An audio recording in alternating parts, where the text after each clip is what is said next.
तो ये तस्वीरें आप देख सकते हैं करनाल के डीसी ऑफिस की, जहां पर आपको बता दें कि आज हरियाणा भर के निजी स्कूलों के जो संचालक हैं वो यहां पर पहुंचे हैं। आपको बता दें कि अस्थायी मान्यता को बढ़ाने की मांग को लेकर आज एक ज्ञापन वो देते हुए यहां पर आपको बता दें कि नज़र आ रहे हैं मुख्यमंत्री के नाम, जहां पर आपको बता दें कि हरियाणा भर के अलग अलग जिलों से तमाम जो संचालक हैं, निजी स्कूल संचालक हैं, जो छोटे स्तर पर कम फीस में बच्चों को पढ़ा रहे हैं, वो यहाँ पर अपनी मांग को लेकर पहुँचे हैं।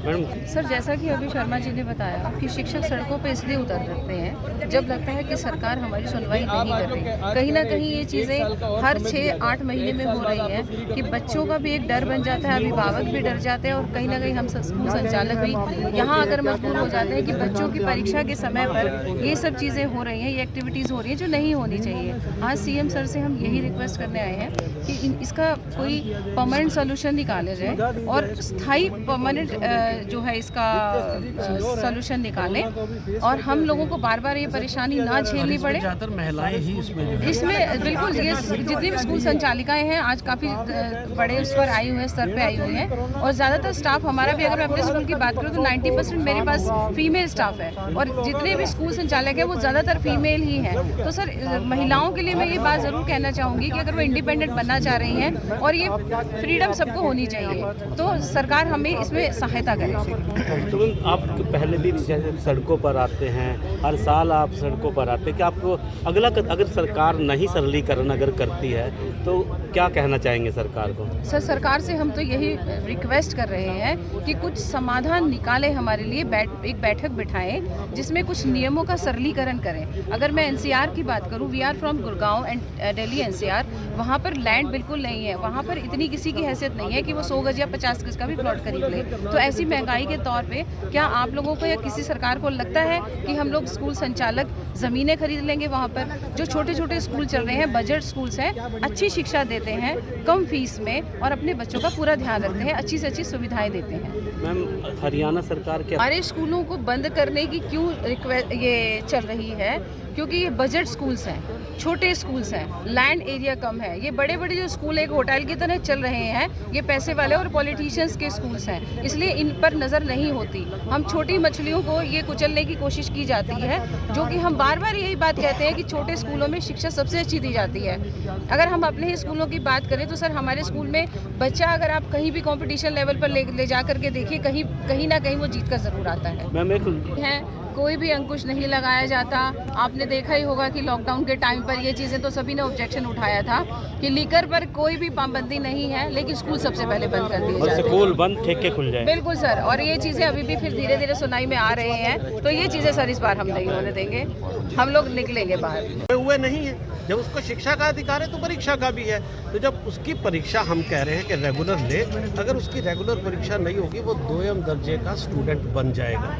तो माननीय मुख्यमंत्री जी हमारे गार्जियन हैं, माननीय शिक्षा मंत्री जी हमारे गार्जियन हैं और ये बच्चों के भी गार्जियन हैं। अगर उनके बच्चों की रेगुलर परीक्षा नहीं होती तो उसकी पूरी जिम्मेदारी जो है हमारे पर, तो शिक्षा की जिम्मेदारी है। हम शिक्षा और परीक्षा के लिए उनके तैयार करा रहे हैं, लेकिन परीक्षा हमारे हाथ में नहीं है, वो शिक्षा मंत्री और मुख्यमंत्री जी के हाथ में है।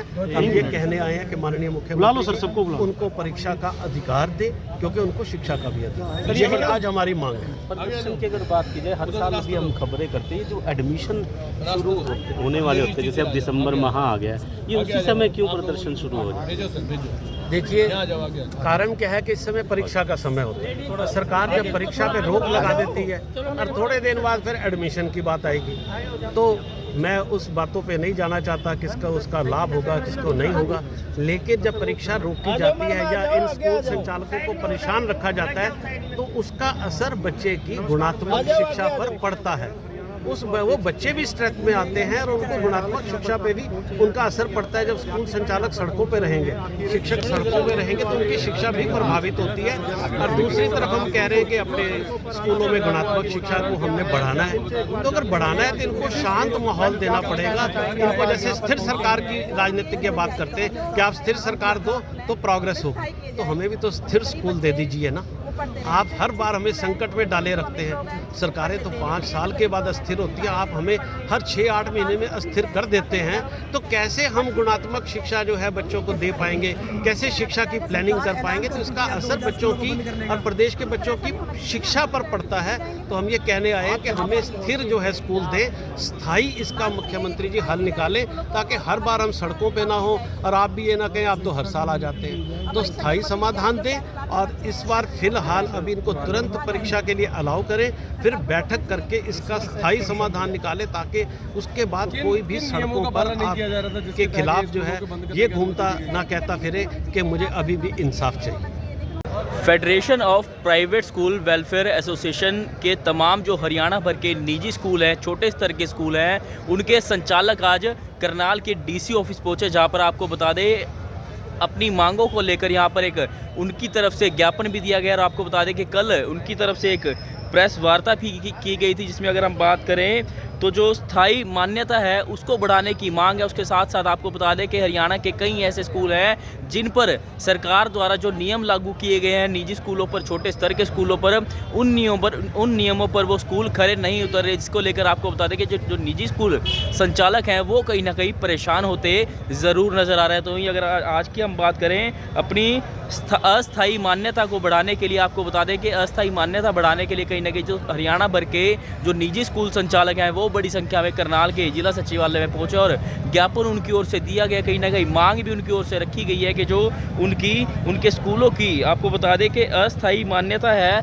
उसको बढ़ाने की बात रखी गई है। उसके साथ ही अगर हम बात करें जो संचालक हैं उनका कहना है कि वो काफ़ी कम फीस में बच्चों को शिक्षा दे रहे हैं, अच्छी शिक्षा दे रहे हैं, लेकिन सरकार द्वारा ऐसी कुछ जो आपको बता दें कि नियम बनाए गए हैं इन स्कूलों के लिए जिन पर खरे उतरना कहीं ना कहीं मुश्किल है और मुश्किल ही नहीं नामुमकिन है, जिसको लेकर आपको बता दें कि कहीं ना कहीं वो परेशान भी है। और जिसको लेकर आपको बता दें कि कल उनके द्वारा एक प्रेस वार्ता की गई थी और आज हरियाणा भर के तमाम जिलों से जो छोटे छोटे स्कूलों के निजी स्कूलों के जो संचालक है वो यहाँ पर पहुँचे हैं। कहीं ना कहीं आपको बता दें कि उनका साफ तौर पर कहना है कि सरकार द्वारा नियम ही ऐसे बनाया गया है जिन पर वो और उनके स्कूल जो है खरे नहीं उतर सकते हैं। हमारी आप सभी से अपील रहेगी कि इस वीडियो को शेयर भी ज़रूर कीजिए और आगे के लिए बने रहिए हमारे साथ। मैं सौरभ शर्मा, वतन के सिपाही समाचार, करनाल।